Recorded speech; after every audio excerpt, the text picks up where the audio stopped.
I'm Sarah Chin, 32 years old. 3 weeks ago, I was lying in a hospital bed with internal bleeding, 3 broken ribs, and a ruptured spleen after a drunk driver T-boned my car at an intersection. My 2-year-old daughter Emma was at daycare when it happened, safe and unharmed. But I wasn't going to be picking her up. The paramedics were telling me I needed emergency surgery within the hour, or I might not make it. From the ambulance, with an oxygen mask half covering my face and my hands shaking, I called my mother. "Mom," I managed to say through the pain. "I've been in a car accident. I need emergency surgery. Can you please pick up Emma from daycare and watch her? I'm at Mercy General." There was a pause. Then my mother's voice came through, annoyed and inconvenienced. "Sarah, this is really bad timing. Your father and I are leaving for our Caribbean cruise tomorrow morning. We've had this planned for months. You know how much we've been looking forward to this with your sister." I couldn't believe what I was hearing. "Mom, I have internal bleeding. They're taking me into surgery. Emma needs someone." "You're always so dramatic about everything," she cut me off. "I'm sure it's not as serious as you're making it sound. You probably just have some bruises. Can't you call one of those babysitting services? We have our cruise, Sarah. 14 days with your sister and her family. We're not missing that for your drama." The paramedic beside me was staring at my phone with an expression I'll never forget. Pure disbelief mixed with disgust. "Mom, please. I'm begging you. Emma is 2 years old. She needs family. We are family, which is why you should understand how important this trip is to us. Your sister specifically requested we come. She's already there waiting for us in Miami. I'm not disappointing her because you got into a fender bender. Figure it out yourself. You're an adult." The line went dead. I stared at my phone, blood seeping through the temporary bandages the paramedics had applied to my side. The female paramedic gently took the phone from my hand. "Honey," she said softly, "let's focus on getting you stabilized. Do you have anyone else?" I didn't. My ex-husband had abandoned us when Emma was 6 months old, moved across the country and hadn't sent a single child support payment. My father always just went along with whatever my mother said. My sister Melissa? She was already in Miami, probably sipping cocktails on the beach, waiting for our parents to join her on their luxury family vacation. The one I apparently wasn't important enough to be included in. Before I tell you what happened next, if you're enjoying this story, I'd really appreciate it if you could like and subscribe. But only if you're genuinely connecting with this. Now let me tell you about the decision I made in that ambulance. "I need to make a call," I told the paramedic. My voice was steadier now, ice cold with clarity. I pulled up a premium nanny service I'd heard about from a colleague at work. Despite the pain, despite the fear, I managed to explain my situation. They had someone available immediately. A wonderful woman named Patricia who could pick up Emma within 30 minutes and stay with her for as long as needed. $45 an hour, 24-hour minimum commitment. I didn't hesitate. I gave them my credit card information right there in the ambulance. Then I did something else. Something I'd been thinking about for years but never had the courage to do. I opened my banking app and canceled the automatic monthly transfer. $3,800. Every single month. For the past 8 years and 2 months. I did the math even through the haze of pain. $374,240. That's how much money I'd secretly been sending my parents since I was 24 years old. They thought they were living off my father's pension and Social Security. They had no idea their mortgage, their car payments, their HOA fees, their property taxes, all of it was being paid by the daughter they considered a disappointment. Let me back up and tell you how I got here, because this didn't start with a car accident. This started 32 years ago when I was born and my mother decided I would never be good enough. Growing up, I was always the other daughter. Melissa, 3 years older, was everything. Straight A's without trying. Homecoming queen. Full scholarship to Princeton. MBA from Wharton. Now a senior executive at a Fortune 500 company pulling in $400,000 a year. My parents' pride and joy. Their success story. The one they actually introduced to people at parties. Me. I was the afterthought. The surprise baby my mother never really wanted. I heard her tell her friends once when I was 7 years old. 2 was the plan. Sarah was the accident. I struggled with dyslexia in school. My grades were mediocre despite working twice as hard as everyone else. I didn't go to an Ivy League school. I went to State University on student loans. I became a medical billing specialist, making a decent $72,000 a year. Not glamorous. Not impressive. Not worth mentioning at family gatherings. My mother introduced Melissa as my daughter the executive. She introduced me as my other daughter, if she introduced me at all. When I was 24, fresh out of college and working my first real job, I visited my parents' house and accidentally saw a foreclosure notice on the kitchen counter. My father's pension wasn't enough. They were drowning in debt. The house they'd lived in for 30 years was going to be taken away. I couldn't let that happen. Despite everything, despite the neglect and the favoritism and the constant comparisons, they were still my parents. So I went to their bank, worked out a payment plan and started making their mortgage payments. Then I noticed their car was about to be repossessed, so I took over those payments too. Then property taxes. Then HOA fees. I set it all up through automatic transfers from my account to theirs, labeled simply as transfer, so they wouldn't know where it was coming from. They just thought they suddenly had more money. They never questioned it. They certainly never thanked me because they never knew. For 8 years I lived in a modest apartment, drove a 10-year-old Honda, and wore clothes from Target so my parents could maintain their lifestyle in their 3-bedroom house in the nice neighborhood, driving their newer car, taking their annual vacations. When I got pregnant with Emma, my mother's response was, "Well, that's unfortunate timing. I hope you're not expecting us to babysit. We raised our children already." When Emma's father left, my mother said, "I'm not surprised. You always did have poor judgment." When I asked if they wanted to be part of Emma's life, my mother said, "We see her on major holidays. That's sufficient." They'd seen their granddaughter exactly 7 times in 2 years. 7 times. For Christmas, Thanksgiving and Emma's first and second birthdays. That was it. No random visits. No, "Let me watch her while you run errands." No actual interest in being grandparents. But they'd flown to Miami 4 times in the past year to visit Melissa. They'd gone on 2 cruises with her. They posted hundreds of photos on Facebook of family time with my sister, her husband, and their kids. I wasn't in a single photo. Neither was Emma. Last Thanksgiving, the family group text included everyone except me. I only found out about dinner plans because I called my mother directly. When I showed up, she looked annoyed. "Oh, we didn't think you'd want to come. You're always so busy." There were place settings for 12 people. None of them were for Emma and me. The surgery took 4 hours. They removed my spleen, repaired internal bleeding, and set my ribs. When I woke up, Patricia was there in my room. She'd brought Emma to the hospital, and my daughter was sleeping peacefully in a portable crib the nurses had found. "She's perfect," Patricia whispered. "We had dinner, she had a bath at your apartment. I hope you don't mind, I got your keys from your purse, and she fell asleep around 8. She asked for you, but I told her mommy would see her very soon." I started crying. This complete stranger had done more for my daughter in 6 hours than my own mother had done in 2 years. "Patricia, I can't thank you enough." "Stop," she said gently. "This is my job, but more than that, this is what people who care about children do. You focus on healing. I've got Emma." For the next 3 days, Patricia stayed with Emma. The nanny service bill came to $3,780. I paid it without hesitation. Worth every penny. My mother didn't call once to check on me. Not once. On day 4, my phone started ringing. My mother. I let it go to voicemail. She called again. And again. By evening, she'd called 23 times. My father called 14 times.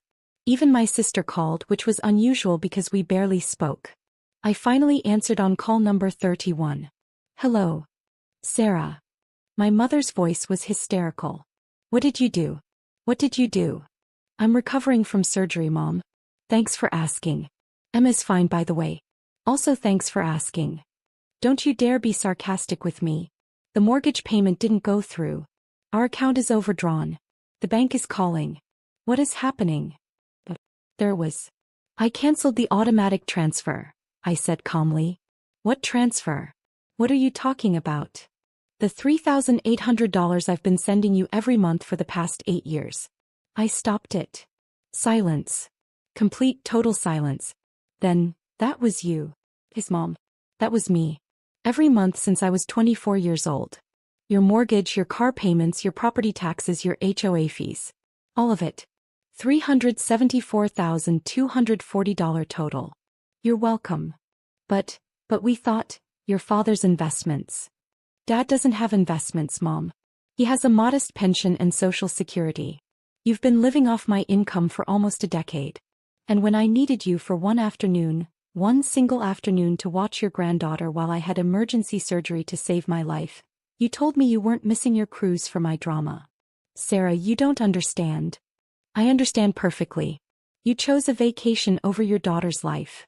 You called a medical emergency drama. You told me to figure it out myself. So I did.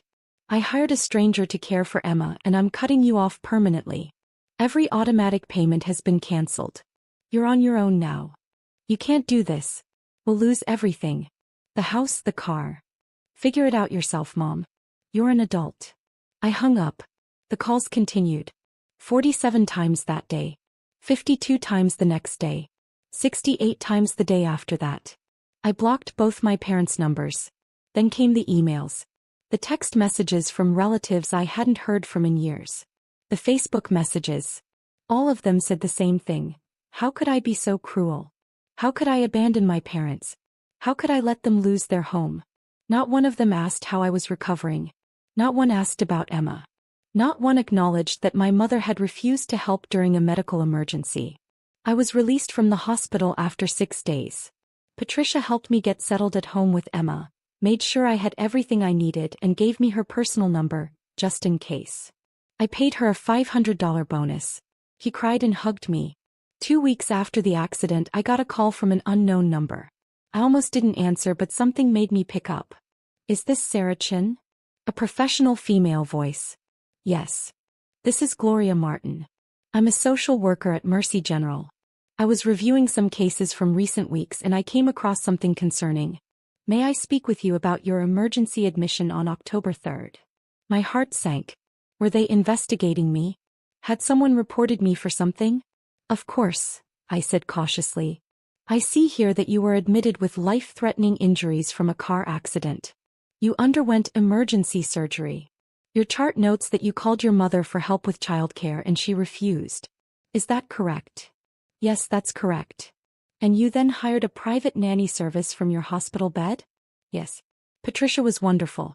My daughter was perfectly cared for. I'm not questioning that at all, Gloria said quickly. I'm actually calling because one of our ER nurses flagged your case. She was concerned about the family dynamics. Would you be willing to meet with me?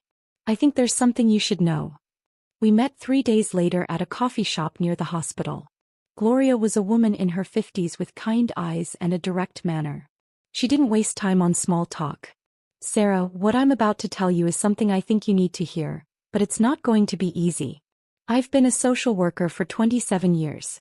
I've seen thousands of cases of family neglect, abuse, and dysfunction. Your case stood out to me because it's what we call covert emotional neglect from parental figures with narcissistic tendencies. I must have looked confused because she continued. Your mother's response to your emergency wasn't just selfish. It was pathological. A normal parent, even one who's not particularly close to their adult child, would respond to a medical emergency. The fact that she didn't, combined with what our nurse overheard about your financial support of them, suggests a deeply dysfunctional dynamic. I just thought she was always kind of self-centered, I said weakly. Sarah, has your mother ever acknowledged your accomplishments? Celebrated your achievements? Showed genuine interest in your life? I thought about it. Really thought about it. No, I finally said. Never. Has she ever compared you unfavorably to your sister? Constantly. Has she ever made you feel responsible for her happiness or well-being? I thought about the 8 years of payments. The guilt I felt even now for stopping them. Yes. Gloria nodded. What you've been experiencing is called golden child/scapegoat dynamics. Your sister is the golden child, can do no wrong, represents success. You're the scapegoat, blamed for problems, expected to give without receiving, never quite good enough. And you've been financially supporting this dynamic, literally paying for the privilege of being treated poorly. Something cracked open inside my chest. All those years. All that money. All that trying to earn love that was never going to come. What do? I whispered. You've already done it, Gloria said firmly. You cut off the money. That was the right call. Now you need to maintain boundaries. They're going to escalate. They're going to try guilt, manipulation, flying monkeys, family members who pressure you on their behalf. You need to stay strong. I feel so guilty though. Of course you do. They've trained you to feel responsible for them. But Sarah, answer me this. If the situation was reversed, if they were the ones with money and you were struggling, do you think they'd secretly pay your bills for 8 years? I knew the answer immediately. No. Exactly. This has been a one-way relationship. You deserve better. More importantly, Emma deserves to grow up seeing her mother treated with respect. You're breaking a generational pattern. That's hard, but it's necessary. We talked for 2 hours. When I left, I felt something I hadn't felt in years. Clear-headed. Sure of myself. 3 weeks after the accident, on a Tuesday afternoon, my doorbell rang. I looked through the peephole and saw my mother and father standing there. My mother looked furious. My father looked defeated. I opened the door but didn't invite them in. What do you want? We need to talk, my mother said, trying to push past me. I blocked the doorway. We can talk here. Sarah, please. Don't be difficult. We drove all the way here. You drove 30 minutes, Mom. The same 30 minutes you couldn't spare when I was dying in a hospital. That's not fair. We didn't know it was that serious. I told you I had internal bleeding. I told you I needed emergency surgery. What part of that didn't sound serious? My father finally spoke.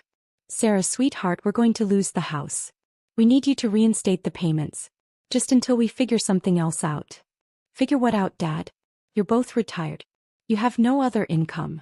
You've been living off me for 8 years. If I start paying again, you'll just expect it forever. But where will we go? My mother's voice hit that whining tone I'd heard my whole life when she wasn't getting her way. I don't know, Mom. Maybe you can stay with Melissa. She's the successful daughter, right? The one worth spending time with. Melissa doesn't have room. She has a 5-bedroom house. Her guest rooms are occupied. Then downsize. Sell the house. Get an apartment you can afford on Dad's pension. That's what normal people do. This is our home, Sarah. We've lived here for 30 years. And I've paid for it for 8 of those years. I'm done. My mother's face twisted into something ugly. You're just doing this to punish us. You've always been spiteful. Selfish. This is exactly why we've never been close. Something inside me snapped. We've never been close because you've never wanted to be close to me. You've never liked me. From the day I was born, I was the accident, the burden, the disappointment. I've spent 32 years trying to earn your love and I'm done. I'm done paying for it. I'm done begging for it. I'm done. If you don't help us, we'll be homeless, my mother shrieked. Then I guess you'll figure it out. You're adults, remember? I closed the door. They pounded on it for 10 minutes, but I didn't open it again. Eventually they left. The phone calls became extreme. My mother called 8-9 times in one day. When I blocked her number, she called from other people's phones. She showed up at my apartment 4 more times. I stopped answering the door. Then came the Facebook post. My mother wrote a long, detailed post about her ungrateful daughter, who abandoned her elderly parents in their time of need. She painted herself as the victim of a cruel, heartless child. She conveniently left out the part about refusing to watch Emma during my surgery. She definitely didn't mention the $374,240. Extended family members I barely knew started commenting. Family should help family. Elders deserve respect. How could you? I didn't respond to any of it. Gloria had warned me this would happen. Don't defend yourself on social media, she'd said. People who want to believe you're the villain will believe it no matter what you say. The people who matter will see the truth. He was right. 3 of my cousins reached out privately. We saw your mom's post, but we also noticed she wouldn't say what actually happened. What's the real story? I told them. All of it. The 8 years of payments. The cruise. The refusal to help with Emma. The complete lack of concern for my well-being. Their responses were similar. Oh my God, I had no idea. That's awful. You did the right thing. But publicly my mother's narrative dominated. I was the ungrateful daughter. The family villain. Fine. I could live with that. 6 weeks after the accident, I was mostly healed physically. The emotional healing was ongoing. I'd started seeing a therapist who specialized in family trauma. It helped. Then something unexpected happened. I got a call from a number I didn't recognize. When I answered, an elderly male voice said, "Sarah? This is your grandfather. Your mother's father. Don't hang up." I'd never met my maternal grandfather. He and my grandmother had divorced when my mother was young, and there'd been some kind of major falling out. My mother never talked about him except to say he was dead to the family. "Grandpa Frank," I said cautiously. "That's right. I know this is out of the blue, but I need to talk to you. Your mother doesn't know I'm calling. Can we meet?" We met the next day at the same coffee shop where I'd met Gloria. Frank was 78, sharp as a tack, and didn't pull punches. "I heard about what happened," he said after we ordered coffee. "From your Aunt Linda, your mother's sister. She told me about the car accident, the surgery, and your mother's response. She also told me about the money you'd been sending." "How did Aunt Linda know?" "She's been watching this train wreck for years. She tried to warn you once, but your mother intercepted the call." "Did you ever get a message from Linda about 5 years ago?" I vaguely remembered my mother mentioning that her sister had called but was spreading lies and I shouldn't talk to her. I'd never questioned it. "I thought as much," Frank said grimly. "Sarah, I need to tell you something about your mother. She's my daughter and I love her, but she's not a good person. Never has been. She was diagnosed with narcissistic personality disorder when she was 19. Refused treatment. It destroyed my marriage to her mother because we disagreed on how to handle it." He took a sip of coffee and continued. "She's done this before. Found someone to financially support her while treating them like garbage. She did it to her first husband, your sister's biological father. Did you know Melissa has a different dad?" "I didn't." "What? Your mother was married before your father. Her first husband, Richard, supported her for years while she treated him like dirt. Constantly compared him to other men, made him feel worthless but kept him around for his money. When he finally left, she moved on to your father. He's a good man but weak. He'll never stand up to her." "Why are you telling me this?" "Because you need to know it's not you. It's never been you. She's incapable of genuine love or empathy. You could be a Nobel Prize winner and she'd still find something wrong with you because the problem isn't what you do, it's what you are to her. Your supply. You're a source of money and someone to feel superior to. That's all you've ever been to her." I sat there stunned. "What you did by cutting off the money. That was exactly right. She's going to lose the house. They're already in foreclosure proceedings. Your father called me last week begging for help. I told him the same thing I'm telling you. It's time for them to face reality." "What will they do?" "They'll downsize. Get a small apartment. Live within their actual means. Your father's pension and social security will cover a modest lifestyle. They just won't have the big house and the fancy cars and the annual cruises." "And Sarah? That's not your problem. That was never supposed to be your problem." We talked for another hour. Frank told me stories about my mother's behavior over the years, the people she'd used and discarded, the pattern of abuse that had repeated across decades. It was validating and heartbreaking at the same time. Before we parted, he said, "I'd like to get to know you and Emma if you're open to it. I know I'm a stranger, but I'm your grandfather and I'd like to try." "I'd like that too," I said. 2 months after the accident, my parents lost the house. They moved into a 2-bedroom apartment 30 miles away. Melissa, despite her 5-bedroom house and $400,000 salary, didn't offer to help them. Apparently when they asked, she said she and her husband had carefully budgeted their lifestyle and couldn't take on additional expenses. The irony wasn't lost on me. My mother sent me one final email. "I hope you're happy. You've destroyed your family. We'll never forgive you." I didn't respond. There was nothing left to say. 3 months after the accident, I was fully healed. Emma was thriving. I'd gotten a promotion at work. A $15,000 raise that I could actually keep instead of sending to my parents. I'd moved into a better apartment with 2 bedrooms so Emma could have her own room. Grandpa Frank visited every Sunday. He was the grandfather I'd never had, the parent figure I'd always needed. He taught Emma to paint. He took me to lunch and actually asked about my life, my interests, my dreams. He met Patricia, who still occasionally babysat for us, and told her she was an angel. "This is what family is supposed to be," he told me one afternoon while Emma napped. "People who show up. People who care.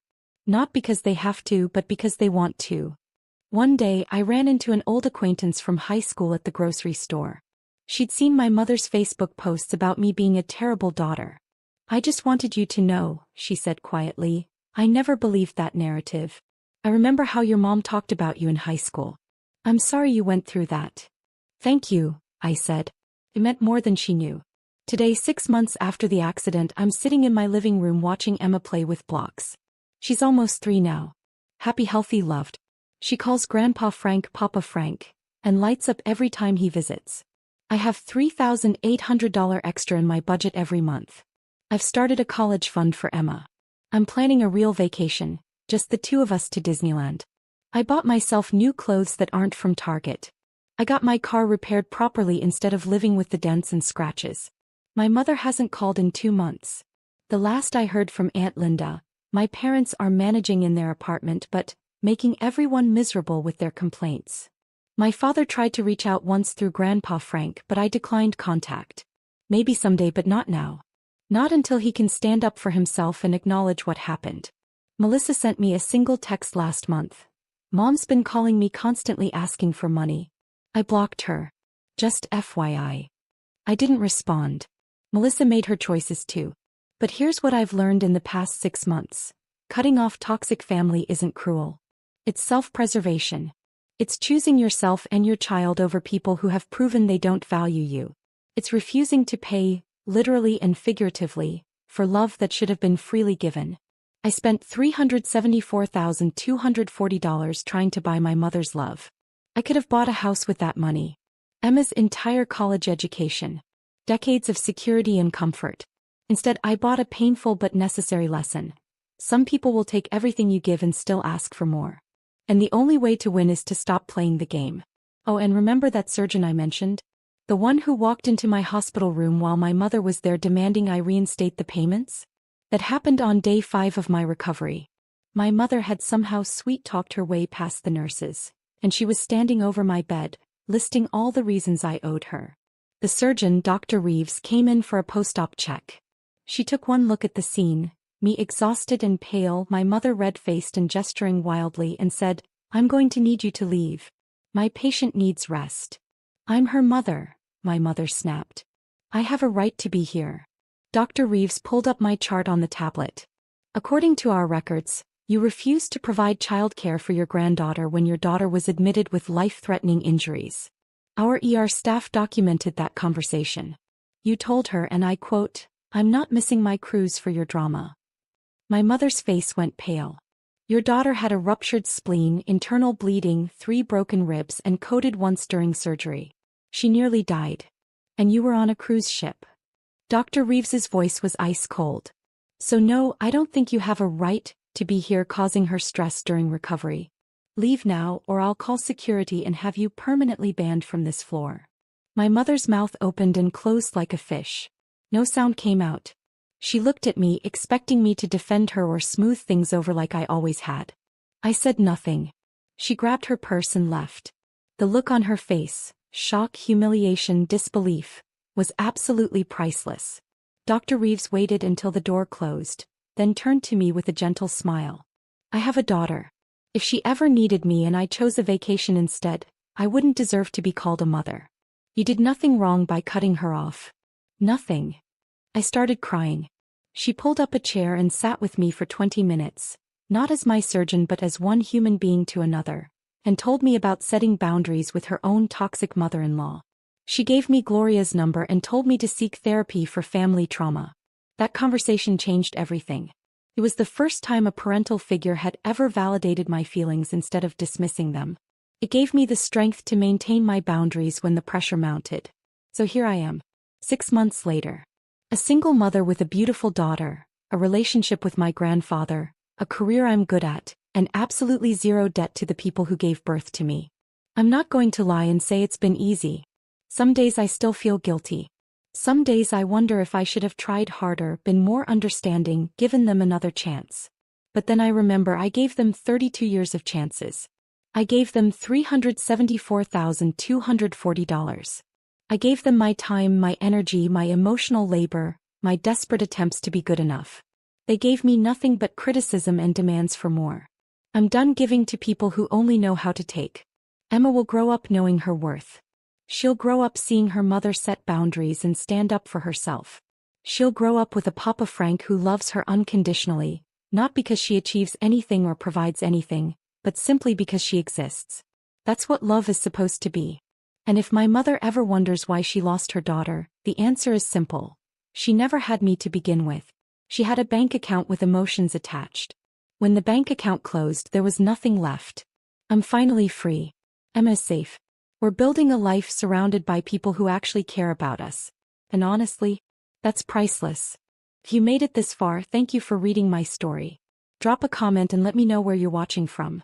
And if you've experienced something similar, family who only valued what you could provide rather than who you are, know that you're not alone. You're not the villain. And you deserve better. You deserve people who would drop everything for you in an emergency, not people who would choose a cruise. Choose yourself. Protect your peace. Build your chosen family. It's the best decision I ever made.